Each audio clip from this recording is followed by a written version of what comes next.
ಎಲ್ಲರಿಗೂ ನಮಸ್ಕಾರ. ನಾನ್ ನಿಮ್ಮ ಚೆನ್ನ. ಈ ಒಂದು ವಿಡಿಯೋದಲ್ಲಿ ಸರ್ವಜ್ಞ ಜಯಂತಿಯ 4 ನಿಮಿಷಗಳ ಕನ್ನಡ ಭಾಷಣ ನೋಡ್ತಾ ಇದೀವಿ. ಹಾಗಾದ್ರೆ ಒಂದು ಭಾಷಣ ಅಂತಕ್ಕಂಥ ಇಷ್ಟವಾಯ್ತಾ? ಇಷ್ಟವಾದ್ರೆ ಒಂದು ಲೈಕ್ ಅನೇಕ ವಿಡಿಯೋಗಳು ಪ್ರೋತ್ಸಾಹ ಮತ್ತು ಹುಮ್ಮಸ್ ಸಿಗುತ್ತೆ. ಇನ್ನೊಬ್ರಿಗೂ ಶೇರ್ ಮಾಡಿ ನೀವು ಚಾನಲ್ ಸಾಧ್ಯ. ಇಂಥ ಅನೇಕ ವಿಡಿಯೋಗಳು ಚಾನಲ್ ಸಬ್ಸ್ಕ್ರೈಬ್ ಆಗಿ. ಹಾಗೇನೆ ನಿಮಗೆ ಯಾವ ರೀತಿಯ ಪ್ರಬಂಧ, ಯಾವ ರೀತಿಯ ಭಾಷಣ, ಯಾವ ರೀತಿಯ ಪತ್ರಲೇಖನ ಬೇಕಂತೇಳಿ ಕಾಮೆಂಟ್ ಮಾಡಿ. ಆ ರೀತಿಯ ಪತ್ರಲೇಖನ, ಪ್ರಬಂಧ ಮತ್ತು ಭಾಷಣ ತೆಗೆಯಲು ಪ್ರಯತ್ನ ಬರ್ತೇನೆ. ಹಾಗೆ ಒಂದು ಭಾಷಣ ನೋಡ್ತಾ ಕೇಳ್ತಾ ಹೋಗೋಣ ಬನ್ನಿ.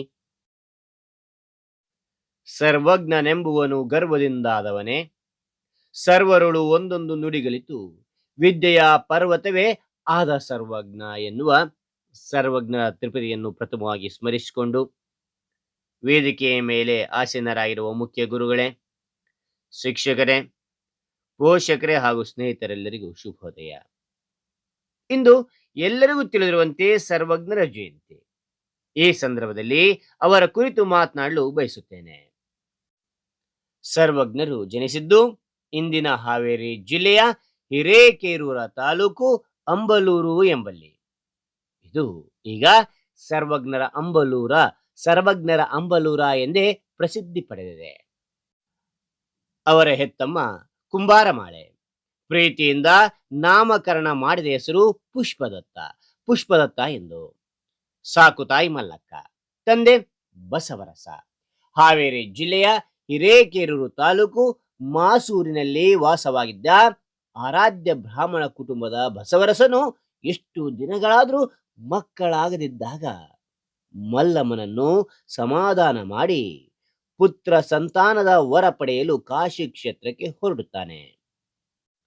ಭಕ್ತಿಯಿಂದ ಸೇವೆ ಮಾಡಿದ ಬಸವರಸನಿಗೆ ಕಾಶಿ ವಿಶ್ವನಾಥನು ಕನಸಿನಲ್ಲಿ ಪ್ರತ್ಯಕ್ಷನಾಗಿ, ನಿನಗೆ ಪುತ್ರ ಪ್ರಾಪ್ತಿಯಾಗುವುದು, ಹುಟ್ಟುವ ಮಗು ನನ್ನ ಪ್ರಸಾದದಿಂದ ಮಹಾಜ್ಞಾನಿಯಾಗುವನು ಎಂದು ಹೇಳಲು ಆನಂದ ಭರಿತವಾದ ಬಸವರಸನು ಪ್ರಾತಃ ಕಾಲದಲ್ಲಿ ಎದ್ದು ಪವಿತ್ರ ಗಂಗಾ ಸ್ನಾನ ಮಾಡಿ ವಿಶ್ವನಾಥನನ್ನು ಅರ್ಚಿಸಿ ಪ್ರಸಾದಗಳೊಂದಿಗೆ ತನ್ನ ಗ್ರಾಮದ ಹಾದಿ ಹಿಡಿದನು.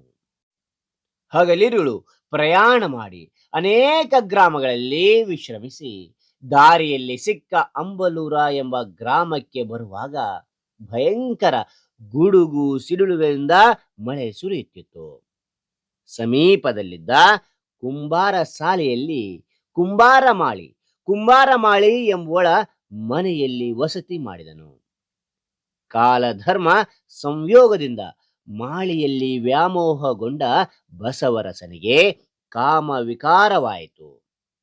ಕಾಶಿಯಿಂದ ತಂದ ತೀರ್ಥ ಪ್ರಸಾದವನ್ನು ಕೊಟ್ಟು ಅವಳ ಸಂಗ ಮಾಡಿದನು. 9 ತಿಂಗಳ ನಂತರ ಮಾಳಿ ದಿವ್ಯ ತೇಜಸ್ಸಿನ ಗಂಡು ಕೂಸಿಗೆ ಜನ್ಮವಿತ್ತಳು. ಪುಷ್ಪದತ್ತ ಎನ್ನೆಂದು ನಾಮಕರಣವೂ ಆಯಿತು.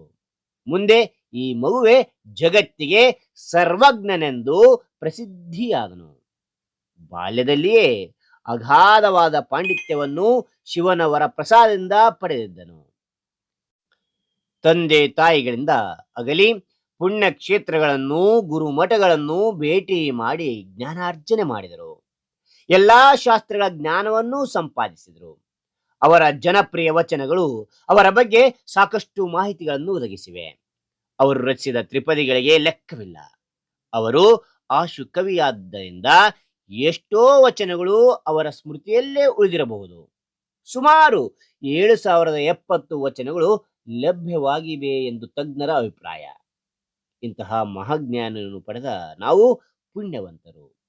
ಇವರ ಜಯಂತಿ ಮಾಡುತ್ತಿರುವುದು ನಮ್ಮೆಲ್ಲರ ಹೆಮ್ಮೆ ಎಂದು ಹೇಳುತ್ತಾ ನನ್ನ ಈ ಮಾತುಗಳನ್ನು ಮುಗಿಸುತ್ತೇನೆ. ಸರ್ವಜ್ಞರಿಗೆ ಜಯವಾಗಲಿ. ಜೈ ಕನ್ನಡ ತಾಯಿ. ಹಾಗಾದ್ರೆ ಈ ಒಂದು ಭಾಷಣ ಅಂತಕ್ಕಂಥ ಇಷ್ಟವಾದ್ರೆ ಒಂದು ಲೈಕ್ ಅನೇಕ ವಿಡಿಯೋ ಪ್ರೋತ್ಸಾಹ ತುಂಬ ಸಿಗುತ್ತೆ. ಇನ್ನೊಬ್ಬರಿಗೂ ಶೇರ್ ಮಾಡಿ ಸಾಧ್ಯ ಅಂತ ಅನೇಕ ವಿಡಿಯೋ ಚಾನಲ್ ಸಬ್ಸ್ಕ್ರೈಬ್ ಆಗಿ. ಮತ್ತೊಂದು ಹೊಸ ವಿಷಯದೊಂದಿಗೆ ಮತ್ತೊಂದು ಹೊಸ ವಿಡಿಯೋದಿಂದ ಭೇಟಿ ಆಗ್ತೇನೆ. Thank you for watching. Bye.